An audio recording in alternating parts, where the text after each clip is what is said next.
Medikuen sindikatua eta osasun departamentua ez dira adostasunera iritsi eta greba mugagabera deituta daude gaurtik Nafarroako sistema publikoko 2300 medikuak. Hala ere, mediku horiek guztietatik 203 bakarrik egin diote jarraipena grebari lehen egunean, hau da 9,7%. Medikuen sindikatua minoritarioa da sektorean eta gainera osasuneko mahai sektoriala eta mahai orokorra saihestu nahi dute. Modu horretan, gobernuarekin adosten dutena zuzenean aldizkari ofizialean argitaratu dadin.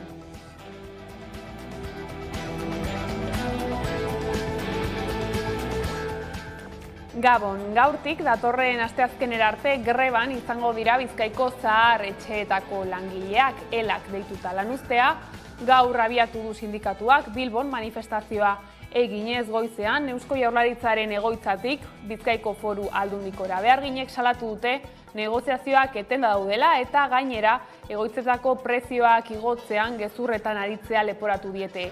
Enpresei erosa ahalmena ez galtzea, gaixo dauden lankideak hasieratik ordezkatzea, ratioak handitzea, enpleguak egonkortzea, lanaldi osoak areagotzea eta kontziliaziorako neurriak jartzea eskatzen ari dira. Gaur berriro beste 8 egun greba ingo ditugu gaurtik aurrera, egia esan orain arte 21 daramagu erantzunik gabe patronaren partez eta jaso dugun berria izan da gutunen bidez kuota igoera, usuarioei gainera egotzita soldatan igoera bat, negoziazioaren bitartez. Hau da, hitzarmena negoziatzen daudenez, ez dela egia, kuota igotzen diete usuarioei, horrek suposatzen du 6,5 edo 10 baten tartean igoera eta 300 euro hilean. Gainera, egotzita langileen hobekuntza batera dala, eta iruditzen zaigu oso mingarria horrelako argudio bat erabiltzea gezurra denean. Ekonomiarekin lotutako beste gai batzuei eduta berriz, Eusko Jaurlaritza osatzen duten bi alderdiek, EAJak eta APSek iragarri dute hartu emanak abiatu dituztera zerga sistemaren aldaketa bat adosteko. Ohar bateratu bat argitaratu dute alderdiek eta bertan adierazi dute progresibitatea handitzea dela helburua, euskal gizarteak aurre egin beharko dien erronkei erantzuteko. Bi alderdien esanetan, 2013an adostutako erreforma eta 2018an onartutako doikuntzak hartuko dituzte abiapuntu gisa. Eta mai gainean euskal erakunde guziak erronka potoloak dauzkagu, demografiari dagozkionak, digitalizazioari dagozkionak, ekonomiaren iraunkortasunari, enpleguari edo ingurugiroari, eta hoiei modu egokian erantzuteko fiskalitate egoki bat edukitzea tresna garrantzitsu bada. Alderdien arteko negoziazio honetatik ateratzen den edozein erabaki izan beharko dela gero behar bezala idatzia arau foralen bitartez foru aldundietan eta gero arau hauek onartuak izan behar dutela 3 lurraldeetako batzar nagusietan eta beraz logikoa da pentsatzea udal eta foru hauteskundeen ondoren sortuko diren erakunde berritu horietan hartuko direla honi buruzko neurriak. Zerga sistema erreformatzea aspaldiko eskakizuna da, oposizioak behin eta birritan eskatu baitie Eusko Jaurlaritzari eta foru aldundiei sistema berrikusteko eta aldatzeko. EH Bilduk esaterako fiskalitatearen gaia maigainean jartzea galde egin zion Jaurlaritzari aurrekontuen negoziazioan eta norabide aldaketa errotzeko eskatu. Elkarrekin Podemosek ere zerga sistemaren inguruan marra gorririk gabe negoziatzeko eskatu zion, aldiz PP Ciudadanosek kontrako norabidean egin zituen proposamenak, arintze fiskal bat eskatuta. Bere aldetik, Unai Urruzuno EH Bilduko mahai politikoko bozeramaileak agerraldia egin du goizonetan Bilbon zerga erreforma izpide. Bat egiten dugu, EAJak eta PSek iragarritakoarekin esaten dutenean aurretiaz lehenik eta behin egin behar dela balantze bat, aurreko erreforma fiskalaz, horretan ados gaude, balantze hori ere hainbatetan eskatu dugu, hainbat lekutan eskatu dugu, Araban, Bizkaian, Gipuzkoan eta Legebiltzarrean, eta momentuz balantze hori ere ez da inondik ageri. Inondik ageri. Eta importantea da egitea. Orduan, uste dugu, atzoko iragarpen honek, guztia guzan da, badituela, zantzu asko esateko, esan dugun bezala, gaudela, hauteskunde kanpaina batetako ekimen baten aurrean. Carles Puigdemonten estradizioa ukatzeko arrazoiak mugatu ditu Europak. Europako Batasuneko Justizia Auzitegiak ebatzi duenez, Batasuneko estatukide batek ezin dio uko egin beste kide baten euroagindu bati, frogatu ezean, azken horrek sistematikoki urratzen dituela eskubideak. Avui continuarem lluitant, però és veritat que la lluita es va aclarint. I avui hem consolidat coses que portàvem 5 anys treballant per consolidar i que obre una nova fase. Arabako mahastiak zigilu berriak kontseilua osatu du eta estatutuak sinatu ditu. Gaiak hasieratik hainbat erreakzio sortu ditu, batez ere Errioxako kontseiluan. Zeinek zenbait erabaki hartu ditu Arabako mahastiak zigiluaren sormena oztopatzeko. Bestalde, Arabako Foru Aldundiak berriz ere azpimarratu du zein den bere ustez bide eraginkorrena. Arabako mahastia kontseiluaren lehendakariak Emilio Agillok azaldu duenez, izen emateko epea zabaldu dute nahi duten upategiek eta mahastiek zigilu berriarekin merkaturatzeko. Trabajando en un marco descentralizado, tutelado por las administraciones vascas, con la colaboración del Consejo Regulador Rioja. Y que esa es la ambición silenciosa de una amplia mayoría de riojalaves. Lo que llamamos vino de parcela, ¿no? Entendemos que cada parcela tiene su peculiaridad y da sus vinos diferentes. Hego Euskal Herritik irten edo pasatzen diren ibilbide luzeko autobusak doakoak izango dira gaurtik aurrera. Ibilbide luzeko lurreko garraioaren prezioetan dauden desberdintasunak berdintzeko dekretu bat onartu du Espainiako gobernuak. Eta haren bidez, hemendik aurrera autobusak ere doakoak izango dira. Izan ere, Renfeko aldiriko zein ibilbide ertaineko bidaiak doakoak dira duela hilabete batzuetatik, eta horiek erabiltzen duten antzerako sistema aplikatuko da autobusetan ere. 20 eta 75 euro bitarteko fidantza bat ordaindu beharko dute bidaiariek, eta apirilera arte 12 bidaia edo gehiago egiten badituzte bueltatu egingo diete diru hori.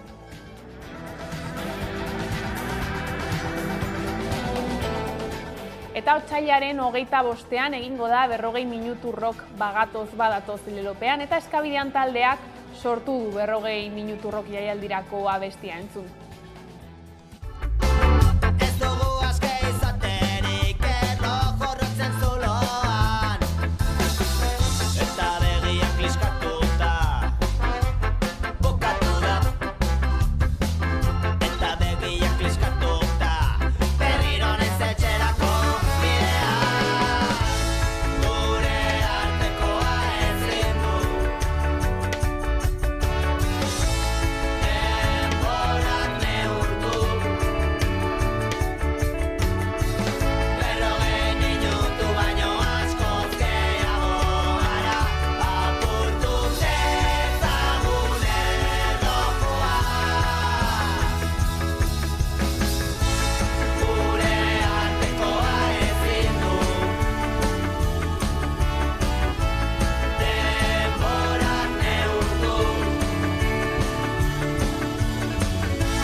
Bizkaiko metalaren hitzarmenaren negoziazio mahaian gehiengo sindikala osatzen duten sindikatuek, hau da Comisiones Obreras, LAB eta UGT sindikatuek euren afiliatuen batzarrak egin dituzte gaur bertan, Eusko Jaurlaritzak aurkeztutako proposamen berriari babesa eman diote.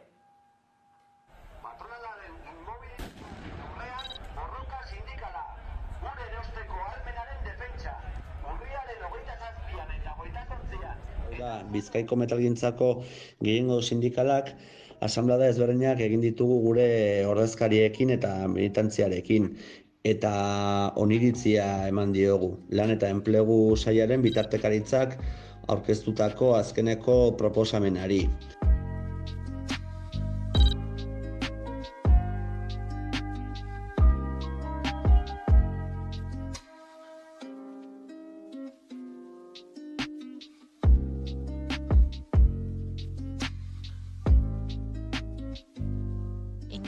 baina inork ezin du ukatu mahai gainean dagoen proposamena bakarrik dituela aurrera pausuak eta hobetzen dituela Bizkaiko Metaleko langileen lan baldintzak eta bizi baldintzak.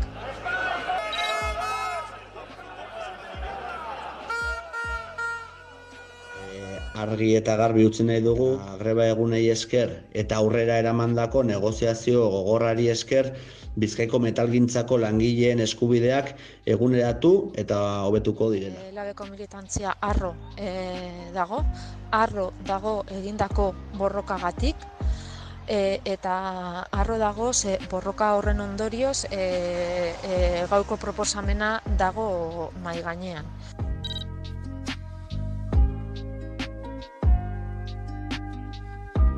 Dugu zelan antolatzen garen, guk eduki buruz argi daukagu ez dala nahikoa eta hortik aurrera ikusi beharko da beste aldeak, beste bakatrona, beste sigiratu zelan baloratzen duten eta hortik aurrera gu ere kokatu beharko gara eta egon beharko gara guri jendeak. Nafarroara salto. Nafarroako medikuen sindikatua eta osasun departamentua ez dira adostasunera iritsi eta greba mugagabera deituta daude. Gaurtik, Nafarroako sistema publikoko 2.300 medikuak, hala ere, mediku horiek guztietatik 203 bakarrik egin diote jarraipena grebari, lehen egunean hau da, 9,7%. Bai, Nafarroako medikuen sindikatuaren greba gaur hasi da, Nafarroako gobernuak eskatutakoari uko egin diote, izan ere nahikoa ez dela esaten dute eta bere horretan jarraitzen dute. Hala ere, goizean goiz ez da elkarretaratzerik ez mobilizaziorik egon eta normaltasuna nabari da hemen Nafarroako ospitaletan. Ez dira adostasunera iritsi osasun departamentua eta Nafarroako medikuen sindikatua. Eta greba mugagabera deituta daude gaurtik Nafarroako sistema publikoko 2.300 medikuak. Hala ere, mediku horietatik guztietatik 203 bakarrik egin diote jarraipena grebari lehen egunean, hau da 9,7%. Medikuen sindikatua minoritarioa da sektorean eta gainera osasuneko mahai sektoriala eta mahai orokorra saihestu nahi dute. Modu horretan gobernuarekin adosten dutena zuzenean aldizkari ofizialean argitaratu dadin. Asteartean Nafarroako gobernuak asmo handiko eskaintza egin zion sindikatuari greba eragotzi nahian. En relación también con atención primaria, se acuerda un máximo de 32 pacientes día por facultativo y 12 minutos por consulta presencial. Proponemos eliminar la exclusividad, pero manteniendo la incompatibilidad. Hay que subir las retribuciones. Creemos que es importante mejorar las condiciones y las retribuciones de los médicos de Navarra. Baina sindikatu ultrakontserbadoreak osasun departamentuko ordezkariekin biltzeari uko egin zion azken bileran eta kontraproposamen bat helarazi zion gobernuari. 1.000 euroko soldata igoera nahi dute hilean eta ez 400 eurokoa departamentuak proposatu bezala. Eta ohartarazi dute hori bermatzen duen akordioa parlamentario bat egon arte ez dutela greba bertan bera utziko.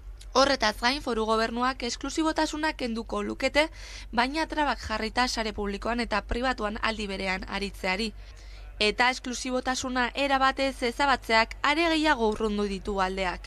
Alor pribatuan mediku gisa jardun nahi dute eta hori egiteko batera ezintasunagatik egun jasotzenen ordainsaria galdu gabe. Confiamos que desde el comité de huelga con el que mantenemos una línea de diálogo abierta y constante se pueda valorar este esfuerzo y entre todos demos pasos que nos permitan acercar posturas y lograr un acuerdo positivo para el conjunto, como ya están haciendo, por cierto, la mayoría de las comunidades autónomas que están llegando a acuerdos para no convocar la huelga en muchos casos, en otros para desconvocarlo. Grebak irauten duen bitartean osasun arreta bermatu nahi du gobernuak, eta zenbait hitzorduetan atzerapenak izan daitezkeen arren, berehala hitzordua berreskuratzeko deia jasoko dute kaltetutako pazienteek. Nafarroako medikuen sindikatuak deituriko grebaren harira kalera atera gara herritarren iritzia jakiteko ikusi. Bai, atzentzun nuen, eta ni badazpada deitu nuen telefonoz, ez zita bat neukan orduan, badazpada, bai. Ez dut asko entzun, ez da gize errebindikazio klasa daukate, ez dut asko entzun, baina, bueno. Pero aquí en Pamplona sí se nota. te nota un poquitín, que hay que ayudarles. Bai, zer badakit, bai. Bueno, ez dut idearik, benetan. Ez zait interesatzen, ez da pensatu ere. Uste dut txartzen ari dela, ez da zein dan arrazoia, baina txartzen ari da, bai. La valoro hacia mi parte bien. Yo no he tenido ningún problema con la salud pública, no. Nola ez fa, beti hobetzen alda, bai. Porque donde tendría que haber 5 médicos hay 2. Y no, supongo que con eso no dan abasto a todo lo que nos pasa, porque tienen una simple consulta y te dan cita telefónica para una semana. Sindikatu medikoek osasunbidean deitu duen greba hitz egin dugu Imanol Carrera, LAB sindikatuko kidearekin. Tamalgarritzat jo du sindikatuaren eta Nafarroako gobernuaren azken egunetako ikuskizuna eta nabarmendu du gobernuak jendartearen aldarrikapenen aurkako norabidea hartu duela. Sindikatu medikoen aldetik eta Nafarroko gobernuaren aldetik ikusten ari garen ikuskizuna esan behar dugu tamalgarria dela, ez? Eta zoritzarrez ikusten ari garea nola eskuinean kokatzen den lobby baten presioaren ondorioz, gobernua mugitzen ari dela justo gizarteak aldarrikatzen duen kontrako norabidean, ez? Esan behar dugu sindikatu medikuak mailaren gainean jarri duen aldarrikapena erabat korporatiboa dela, izaera ekonomikoa soilik hartzen duena. Bestalde, pentsio erreformaren kontra milaka pertsona kalera atera dira Ipar Euskal Herrian eta Frantzian. Baionan, manifestazio jendetsua egin dute, erretreten erreforma injustu hau erretiratu lelopean. Otsailaren 6an, hasiko da pentsio erreformaren eztabaida Frantziako asamblean, eta otsailaren 7an eta 11an protestek jarraituko dute. Pentsio erreformaren kontra milaka pertsona kalera atera dira Ipar Euskal Herrian eta Frantzian. Baionan manifestazio jendetsu egin dute erretreten erreforma injustua hau erretiratu lelopean. 17.000 lagun inguruk egitasmoak gaitzetsi dute sindikatuen arabera. Ikusi da aurrekoan bezala, baginan jende pila bat, eta gaur ere nik uste dut jendea etorri dela ongi, eta guretzako biziki importantea da kalean egotea. Sindikatu eta eragile sozialek erretiro hartzeko adina 72 urtetik 74 atzeratu nahi duen Elisabeth Borne lehen ministroaren erreformari ezetz esan diote. Bien bitartean, Bornek dio pentsio hartzeko gutxieneko adina 74 urtera igotzeko plana negoziazina dela. Horrez gain, pentsio osoa jasotzeko 43 urtez kotizatzea proposatu du Parisko gobernuak. Astelenean, heldu zen pentsio reforma Frantziako asamblera eta otsailaren 6an hasiko da eztabaida. Hala, pentsio reforman eragiteko beste 2 greba egun gehiago iragarri dituzte sindikatuek, otsailaren 7irako eta 11irako. Macronen gobernuaren hitzetan gaur egongo pentsio sistema defizitarioa izango da hemendik urte batzuetara, eta horrek justifikatzen du erreforma egin behar. Hala ere, sindikatuek diote egongo sistema osasuntsu dagoela. Ikusita erreforma hau, egin nahi duen erreforma hau erabat injustua dela eta erabat antisoziala dela.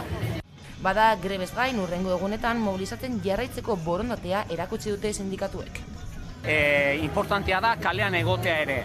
Ikusi behar da, hemendik aintzina ere nola jarraitzen duen dinamika honek, mobilizazio eta greba egun hauek, baina nik uste dut era batera edo bestera zerbait gehiago ere egin beharko dela, baldin eta nahi baldin badugu gure aldarriak eta gure deialdiak eta gure aldarrikapenak eta entzunaraztea. Gaurtik datorren asteazkenera arte, greban izango dira Bizkaiko zaharretxeetako langileak elak deituta. Lanuztea gaur abiatu du sindikatuak Bilbon manifestazioa eginez. Bizkaiko zahar egoitzetako langileek 8 eguneko greba deialdiari hasiera eman diote. 2 urte terdi baino gehiago daramatzate soldatak eta lan baldintzak izoztuta, eta hori salatzeko kalera atera dira.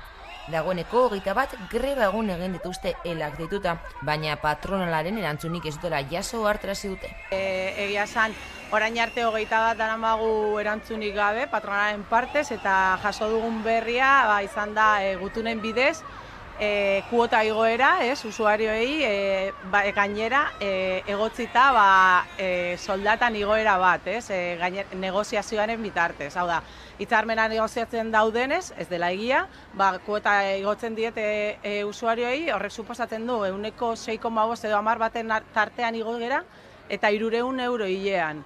Gainera, egotzita langileen hobekuntza batera dala, eta iruditzen zaigu oso mingarria horrelako argudio bat erabiltzea gezurra denean. Langileen hitzetan, egoitzek tarifetan aplikatutako igoerek etekin gehiago baino ez diete eragin enpresei, zerbitzuaren kalitatea eta lan baldintzak prekarizatzearen kontura. Bizkaiko Foru Aldundiak diruz hornitzen ditu egoitzak eta horregatik erantzukizuna eskatu diote. Guretzat publikoa izan beharko litzateke zerbitzu bada eta ez du egiten. Halere, behin dirua eman da, kudeatu behar duzun zerbait da, ezin duzu utzi eta alde batera utzi parte hartu gabe, ez? Jaurlaritzak zerbitzu minimoak ezarri arren, sindikatuaren esanetan lanuzteak jarraipen zabala izan du.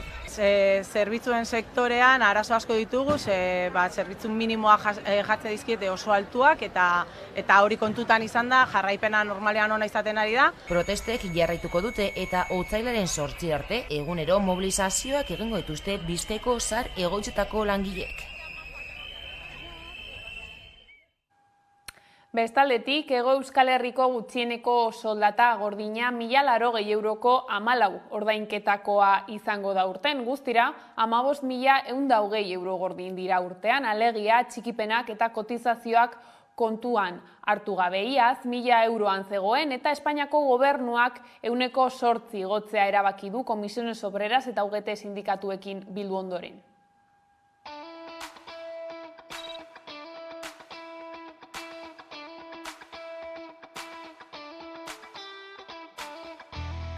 Les anuncio que vamos a aprobar una nueva subida del salario mínimo interprofesional del 8% para llegar a los 1.080 euros, tal y como hemos acordado con los sindicatos.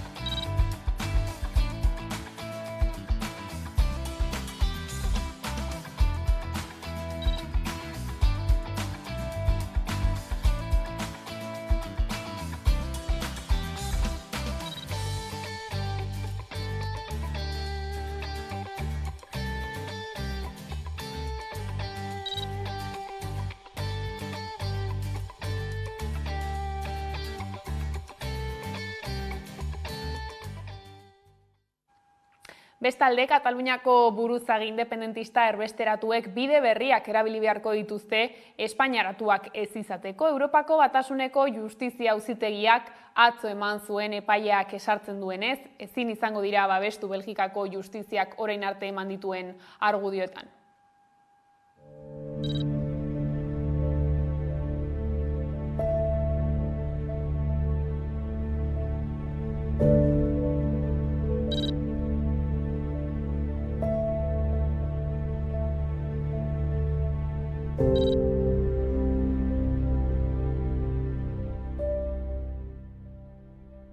Avui continuarem lluitant, però és veritat que la lluita es va aclarint.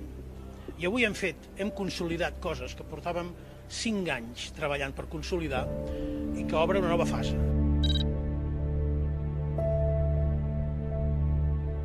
Debe interpretarse en el sentido de que una autoridad judicial de ejecución no dispone de la facultad de denegar la ejecución de una orden de detención europea basándose en un motivo de no ejecución que no se derive de la decisión.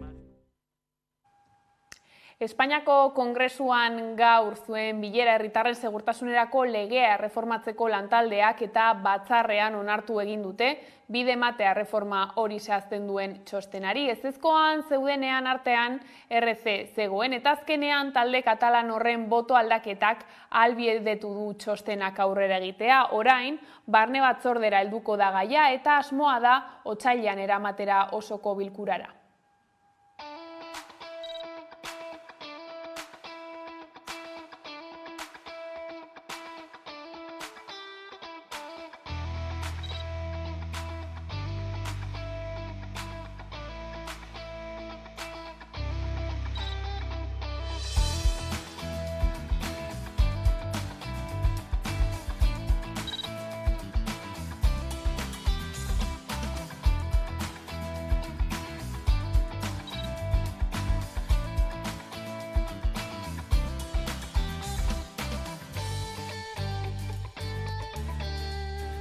korapilo nagusienak 4 dira, alde batetik gomazko pilotak, bestaldetik desobedientzia, 3. dira errespetu faltak, eta 4. dira kanporaketak batez ere Zeutan eta Melillan.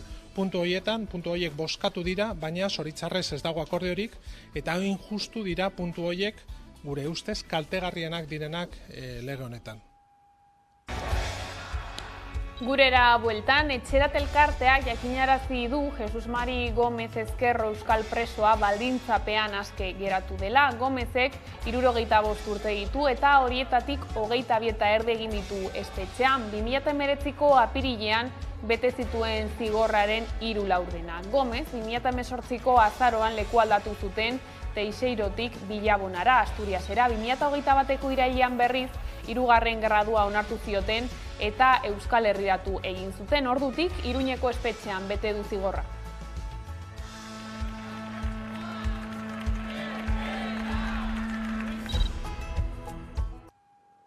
Eta Barakaldoko udalak salatu duenez, asteburuan eraso homofobo bat izan zen herrian. Udalbatzarrak erasoa gaitzetsi du eta babes adierazi dio biktimari. Azaldu dutenez, erasoen aurkako mahaia ere bildu da gaur eta gertatutakoa salatzeko elkarretaratze batera deitu dute biharko, arratsaldeko 6etan herriko plazan.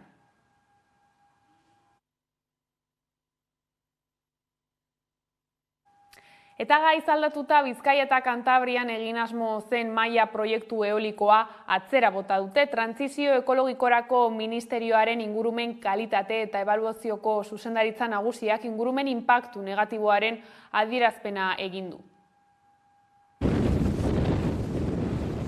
Bizkaia eta Kantabrian egin asmo zen maila proiektu eolikoa atzera bota dute.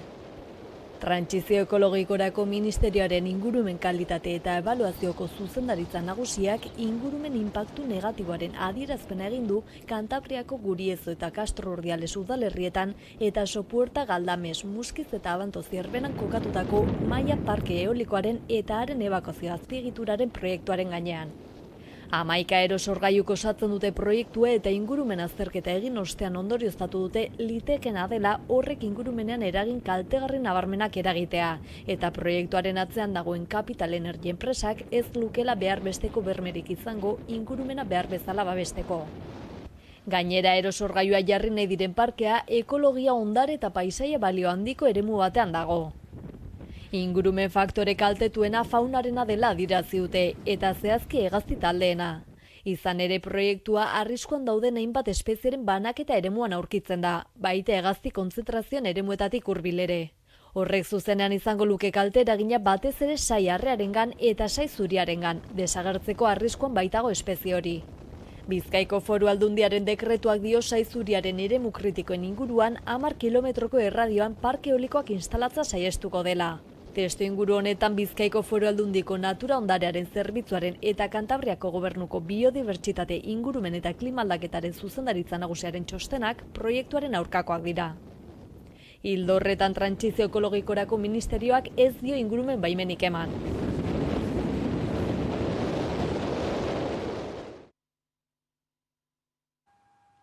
Zaldibar argitu plataformak ekitaldi bat antolatu du otsailaren 5ean Eitzagan. Otsailaren 6ean 3 urte beteko dira Zaldibarko zabortegia amildu zenetik.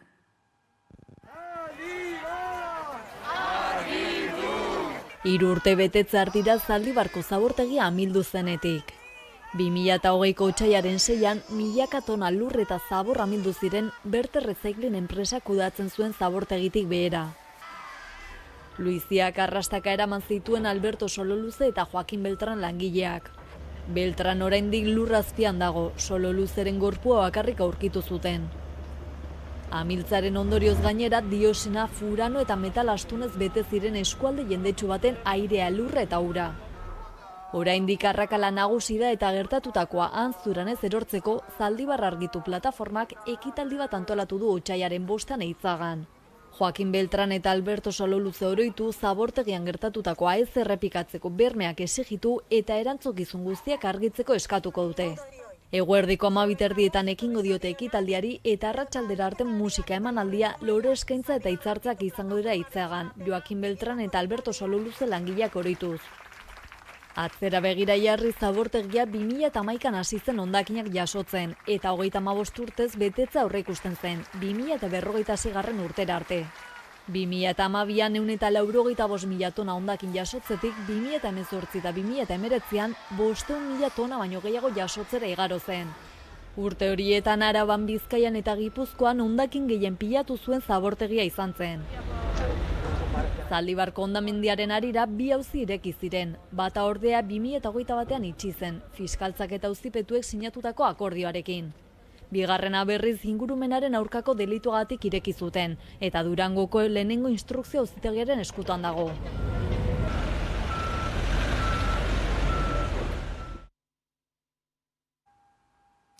Donostiako Añorga auzoaren eta Lasarte Oria herriaren artean dagoen Belartza goikoan, 200.000 metro karratutik gorako azalera duen industrialde bat eraiki nahi dute. Proiektuak hasiera batean zentro logistiko handi bat aurreikusten du eta zati handi bat Amazon multinazionalarentzat izango litzateke, Aritzalde kolektibo ekologistaren arabera.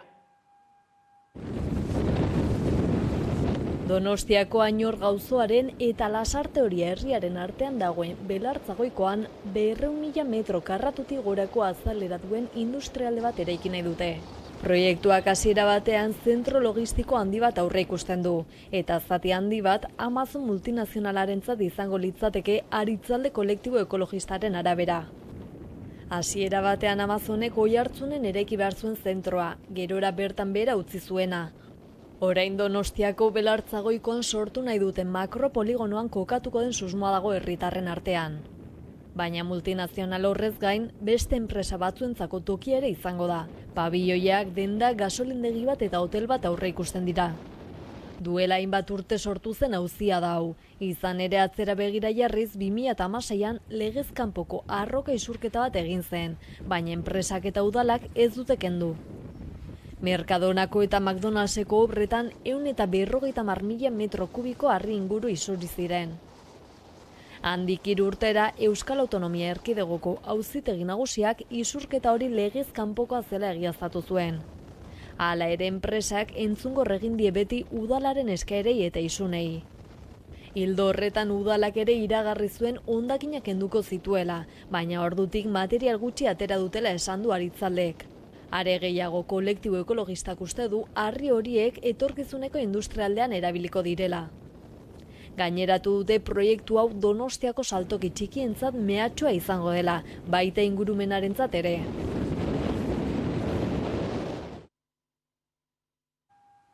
Aitor Urresti EHUko energia berriztagarrietako irakaslea elkarrizketatu dugu gaurkoan Hamaika Telebistan. Bere esanetan parke eolikoen arloan instituzioek erabaki dute ezerrez erabakitzea eta dio hori erabaki politikoa dela. Herritarren jokabidez ere mintzatu da eta nabarmendu du teoriatik praktikarako pauso ez dela askotan egiten eta hori arduragarritzat jo du.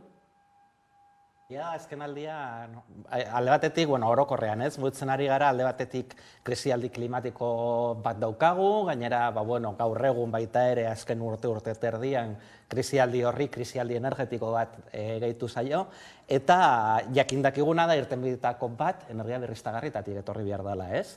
Orduan, lan hori, ibilbide hori egin behar dugu, baina momentuz oso geldogoaz, instalazio gutxi daukagu, bereziki Euskal Autonomia Erkidegoan, Nafarroako kasuan parke eoliko asko eta daudenez, egoera ez da horren kaskarra, baina noldik ere lan asko egiteko dago, eta une honetan nolabait gatazka dago ereduan, hau da, energia berriztagarriak zelan ezarriko diran.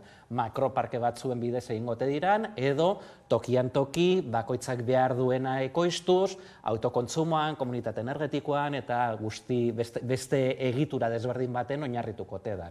Eta hor dago gatazkoitzea. Statkraft enpresaren proiektuaren hasierako musika interesgarritzat jo du Urrestik, baina nabarmendu du albiste negatiboak jasotzen ari dela proiektua. Egia da, hasieran albiste entzun genuenean, Nire erantzuna izan zen, hor erdian, ez? Hau da, alde batetik interesgarria zen musika oso interesgarria zen, ez? Parte hartzea, proiektuan baita ere parte bat, inbertzioaren parte bat baita ere sozializatzeko prezeuden, gardentasuna, egia da momentuz lortu duguneko gauza bakarra izan dela gardentasuna, baina gardentasun horrekin bat ikusi dugu, adibidez parte hartzearen parte bat ja ukatuta dagoela, zeia lekua erabakita dago, makinen tamaina, makinen zenbatekoa, beraz, hor parte hartzerako leku gutzia gelditzen da, ez? Sozializazioarena, ikusi behar da, zen parte bat irekitzeko prezeuden, baina enpresa bat sartu da, eta agian enpresa horrek parte hartze sozializazio da inbertsioaren parte gehiena berak eroaten dago eta ez bertan bizi diranak, ez? Hor ikusi behar zenolako ibilbidea daukan. Baina egia da hasierako musika oso politia zala, baina gero benetan hau zelan gauzatzen da ikusten duzunean, gero eta albiste negatibo gehiago ikusten ari gara. Urrestik gaineratu du merkatu elektrikoaren prezioaren igoera Ukrainiako gerrarekin lotu dutela hainbatek, baina igoera hori aurretik zetorrela adierazi du. Hori horrela azpimarratu du merkatu elektrikoa guztiz berregin behar dela eta egoera zaurgarrienean dauden herritarrak babestu behar direla. Bueno, autoelektrikoa une honetan, ibilgailuetan, bereziki pertsonetan, baina baitere merkantzietarako distantzia laburretan, azken milakoa aipatzen dana, eta aukera bakarra gaur egun elektrikoa da, hidrogenoa asko aipatzen da, baina hidrogenoak oso eraginkortasun txikia dauka, energia asko sautzen da, eta beraz ez doka zaintzurik.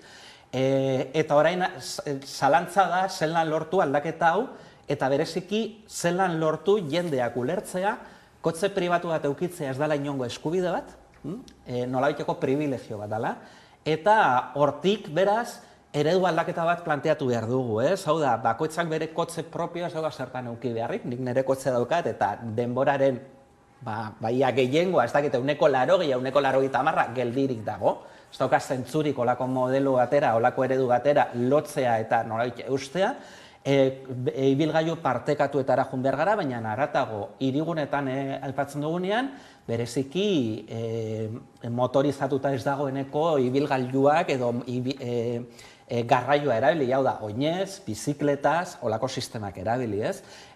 Hori izango da benetan, nolaiteko iraultza bat suposatuko duna. Zelan egin hori, ia da, helburu argi daukagula, abia puntua baita ere, eta tartean zer egin ez da bat ere erraza, ez? Gaiz aldatuta AHT-ak Euskal Herriko giza aztarna zaharrenak eta Plistozenoko fauna aztarnak dituen leze txikiko bazuloa birrindu du. Arrasateko leze txiki aitzulora sartzeko ohiko pasabidea harriz estalita aurkitu du espeleologo talde batek eta barrualdea abiadura handiko trenaren tunelak erdiz erdi zulatuta. Euskal Herriko historia aurreko aztarnategi garrantzitsuenetarikoa da leze txiki, gizakiaren aztarnarik zaharrenak aurkitu dira bertan. Espeleologoek gogor salatu dute gertatutakoa, AHT-ek leze txikin egindako kalteak salatu ditu EH Bilduk eta babes bereziko kulturondasuna dela ohartarazi du. Dutan izan da, bai kobasuloa, bai eremua, bai bailara, izugarrizko arkeologia potentziala duen eremua izan da, argitu beharreko kontu baten aurrean gaudela. Horregaitik, EH Bildutik ekimen ezberdinak abiatu ditugu, esaterako galdera ezberdinak erregistratu ditugu instituzio ezberdinetan.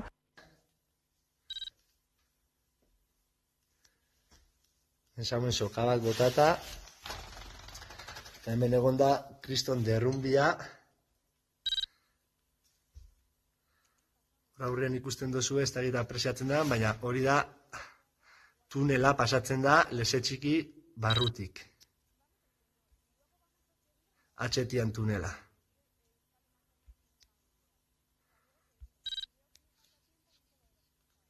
Egon da gainera kriston harri jauzisa eta tunela itxen dabitzen bitartian eta leze txiki, kobiako zulu bat eta pota dago.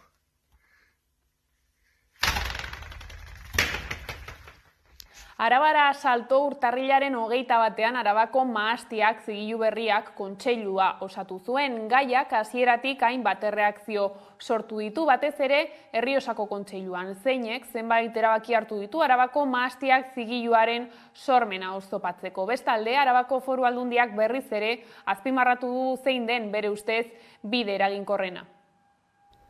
Urtarrilaren 21 Arabako Mahastiak Zigilu Berriak kontseilua osatu zuen. Espero zen baino askoz beranduago izan da. Izan ere, urriaren amaierarako aurreikusita zegoen Eusko Jaurlaritza, Arabako Foru Aldundia eta Abra elkartea bilera batean biltzea, kontseilua osatzeko eta estatutuak sinatzeko. Aurrera pauso hori beharrezkoa zen aurtengo uzta Arabako Mahastiak Zigilu Berriarekin merkaturatzeko. 2022ko urrian Eusko Jaurlaritzak onartu zuen behin-behineko baimena. Horrekin, Zigilu Berriaren alde dauden upategiek euren ardoa Arabako Mahastiak izendapenarekin merkaturatu dezakete, baina soilik estatuan. Gaiak hasieratik hainbat erreakzio sortu ditu, batez ere Errioxako kontseiluan. Zeinek zenbait erabaki hartu ditu Arabako Mahastiak Zigiluaren sormena oztopatzeko. Bestalde, Arabako Foru Aldundiak berriz ere azpimarratu du zein den bere ustez bide eraginkorrena. Trabajando en un marco descentralizado, tutelado por las administraciones vascas, con la colaboración del Consejo Regulador Rioja. Y que esa es la ambición silenciosa de una amplia mayoría de riojalavesa. Arabako Mahastia Kontseiluaren lehendakariak, Emilio Agillok, azaldu duenez, izena emateko epea zabalduko dute, nahi duten upategiek eta mahastiek Zigilu Berriarekin merkaturatzeko. Lo que llamamos vino de parcela, ¿no? Entendemos que cada parcela tiene su peculiaridad y da sus vinos diferentes. Hala ere, merkaturatzeko mugak ez izateko, Europatik behin betiko baimena ailegatu behar da. Hala ere, Abrak maiatzean egin zuen eskaera eta oraindik ez dute erantzunik jaso. Beraz, momentuz eta ezusteko horik ez badago, aurtengo uzta Arabako Mahastiak izendapen berriarekin salduko da estatuan. Eta kulturarloan 2023 urte honetan zehar Mari de Jon konpainiak eta 2 kolektiboak batera bide bati ekitea erabaki dute. Datorren igandean otsailaren 5ean Barakaldoko antzokian esna estreinatzera eramango dituena. Ikuskizun berri honek dantza eta antzerkian hasten ditu eta ez du testurik. Esna da bi konpainien arteko lehen lankidetza eta dantza garaikidea txikientzako ikuskizun batean sartzera ausartzen den euskal proposamen bakarrenetakoa da. Obra hobeto ezagutzeko Jokin Oregi daukagu pantailaren bestaldean. Gabon, Jokin. Kaixo, zen moduz. Bueno, esna antzerkia eta dantza uztartzen dituela esan dugu, koreografia ere Eba Guerrerok egin du, interprete oso onak dituzue. Zer ikus dezakete esna ikustera gerturatzen direnak?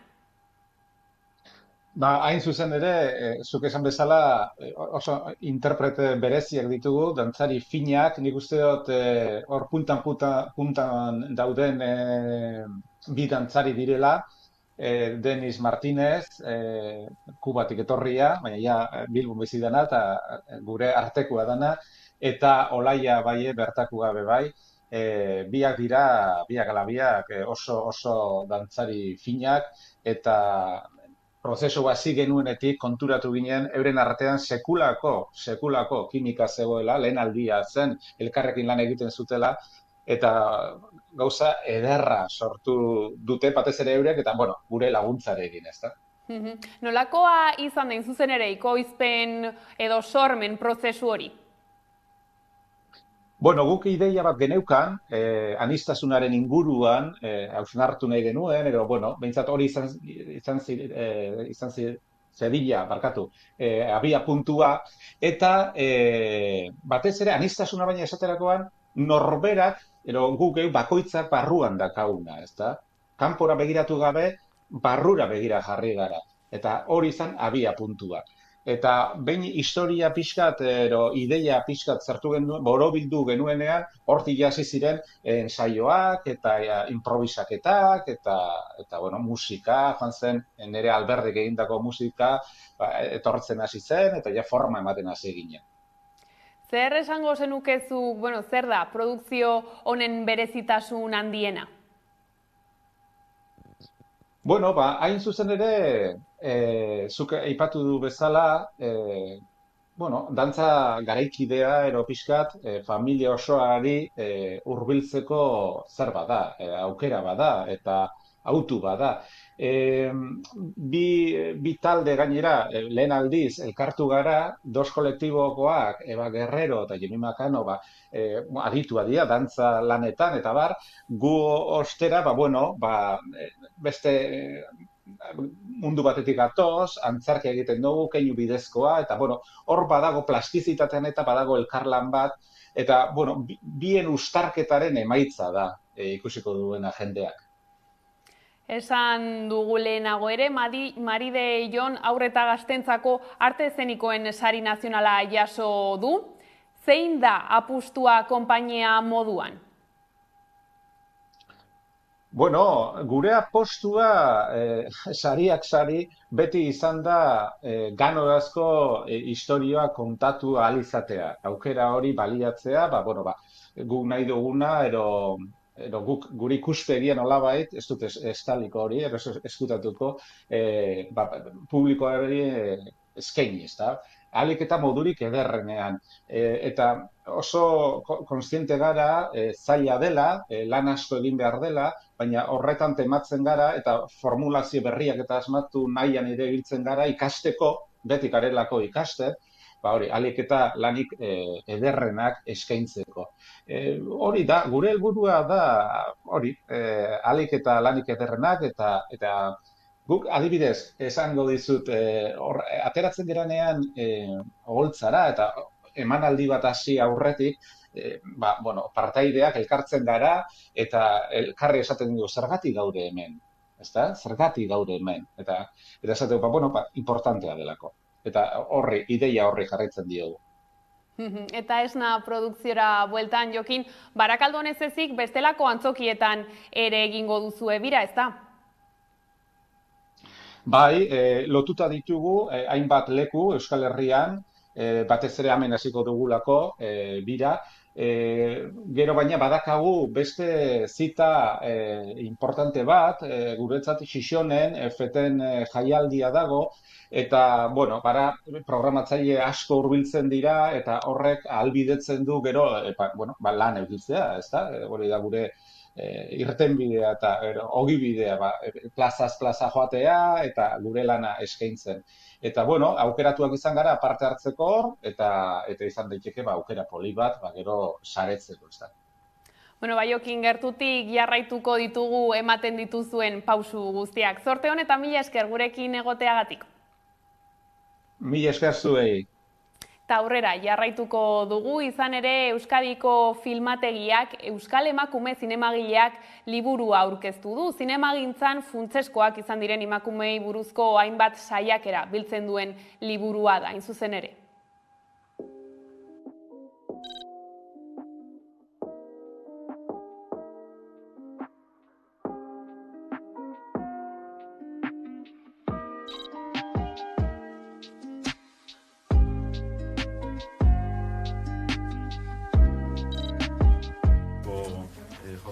Kultura eta hizkuntza politikarako sailburua, Pilar Rodríguez, liburuaren koordinatzailea eta Deustuko Unibertsitateko irakaslea, Isabel Ergera, zinemagilea eta liburuaren azalaren egilea. Askok bezain parekidetasun eskasa izan du.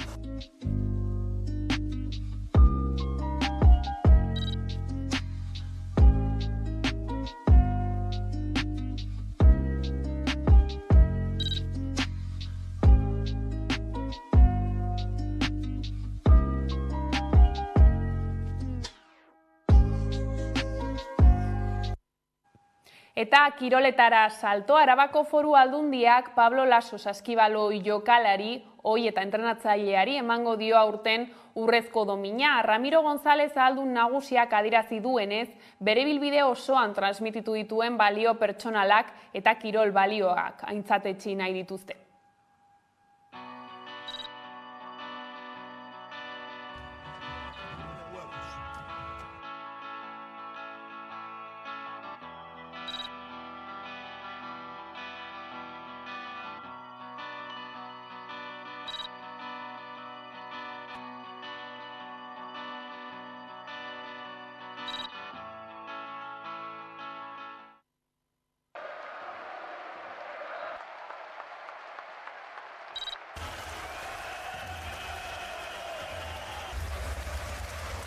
Elite en una ciudad pequeña.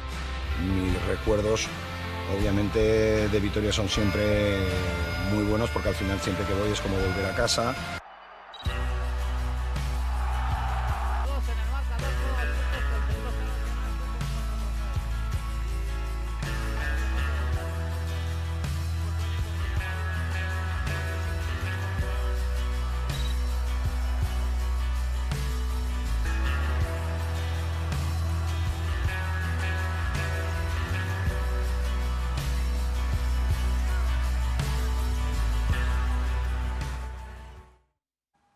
Osasunak badaki zein diren Atletikek aurkako kopako finalerdietarako ordutegiak. Joaneko partida martxoaren 1 izango da, asteazkenean gaueko 9:00 Sadarren eta itzulikoa apirilaren 4 asteartean gaueko 10:00 San Mamesen. Beste aldetik, Bartzelona eta Real Madrilen arteko finalerdiak izango dira, euskal talde bat egongo da beraz, halabeharrez kopako finalean.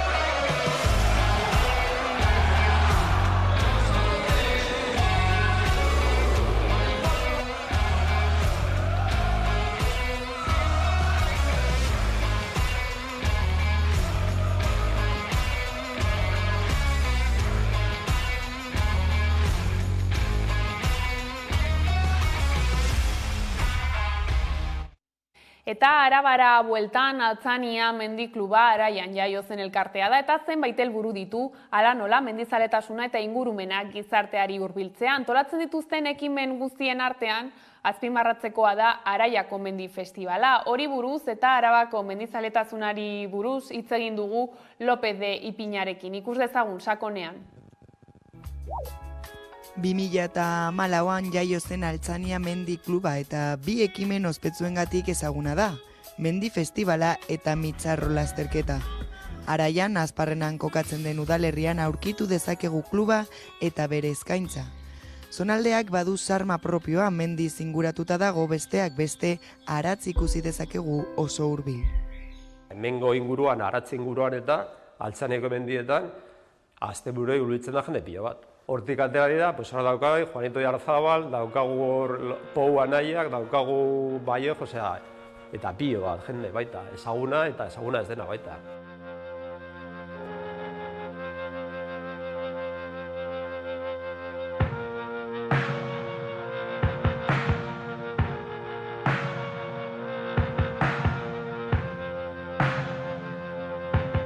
Gero, Arabaldean ere, Gorbeia, gero joaten bazara hegoalderuntz, hor daukazu el Palomares, bai? Endira joateko baita. Gero adibidez eskalatzeko baita dago, hainbat leku, hementze bertolako egino, gero joan zaitezke, Atauri, joan zaitezke, dago gune pilo bat, bai? Ondo jakitean nora zoazen, informatzea, ibilbidetaz eta denak, neurtzea zure indarra, joaten zaren lekura jakitea ber, egin dezakezun, bai ibiltzeko, bai eskalatzeko, bai edozein disiplina bat praktikatzeko. Meteorologia baita, importantea da, materiala, betikoa, hori da oso importantea. Datorren urtean egingo dugu ja 10. urte horrena. Eta zera baten, sortu genuen kluba, batez ere eta, hemen ez da inoiz egon benetako klub bat eta orduan gauza da, hemengo zonaldea ikusita, zenolako baliabide, mendiko baliabideak eta naturalak dituen, zerbait sortzea da. Eta honekin batera baita, dinamizatzea pizka bat ere, herriko bizitza baita, beti izan dugu hori helburu baita. Eta batez ere baita ere, hemengo ingurune naturala kanporatzea baita, erakustea jendeari. Hori zen batez ere, nik gogoratzen ditudan hasierako helburuak. Gu zentratzen gara, batez ere eta hemengo jardunaldiak, festivalean, eta baita ere egiten dugu maiatza ekainen aldean hor Mitzarro bira. Hori izango da gure gure froga edo gure ekimen estrella, vamos.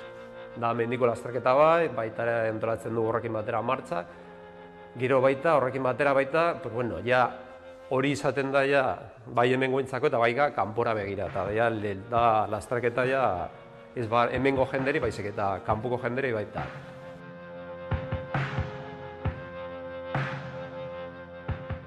Baita hemengo irterak, herrientzako irterak izaten da, pues, Araetzeko igoera, gero baita elkartzangara klubeko baita 31ean, abendura 31ean baita, Umandi Normagaletan baita, pues, un poco salida sozial urtekoa eta, gero Nordic Walking baita egiten dugu, urtean behin.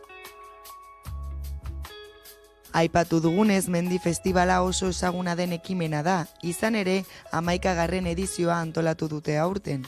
Hasiera batean, 2012an, ez zuen Altzania klubak antolatu. Eta lehenengo 2 edizioak udalerriko 2 lagunek antolatu zituzten, Angel Gordo Barbado eta Álvaro González de Alaiza.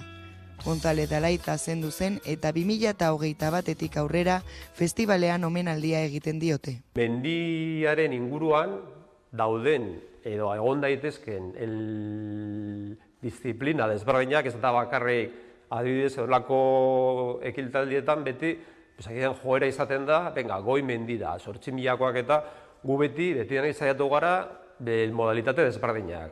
Bai goi mendiak, jakina, gero eskia, baita mendi lasterketak, bizikletak eta mendiak eta abenturarekin zerikusia duten aktibitateekin. Hori beti izan du gure zaguarri bat.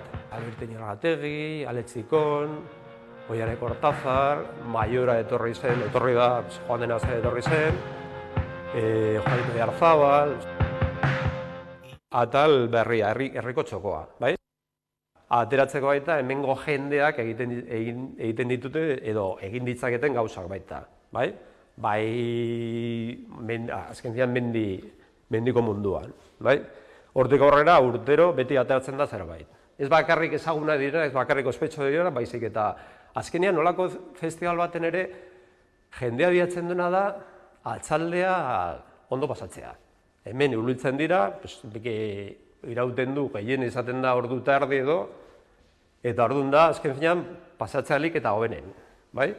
Orduan, etor daiteke adibidez oso pertsona ospetsu bat ere gauza kontatzera, baina ez badu konektatzen jende hor ikusleekin eta ez dago. Eta etorri da jende xumea baita kontatzera bizikletako gauzak edo kainoiak kontatzera eta nik uste kalitaterik aldetik ez dakit, baina da konektatzea, hori nabaritzen. Alto zerain, Arrabarroko Garendok oso oroimen hona daukagu berataz eta, bai? Eta hemen azparrean baita. Bitxia da zen Albertok lehenengo festivalean parte hartu zuen, egoratzen naiz, oraindik antolatzen lehen nintzen, bai, etorri nintzen ikusle modura. Eta hori elkartu hemen, zinema horretan agian sartzen dela 100 piko pertsona, 10 pertsona besterik egin den. Gero, bueltatu zen, ondo goratzen banaiz, 2016an, beste hitzaldi bat ematera, eta hor bete zen, aretoa eta. Eta aia tamalez gero urrengo urtean jazen hil zenean, bai. Oso pertsona maitatua leku guztietan.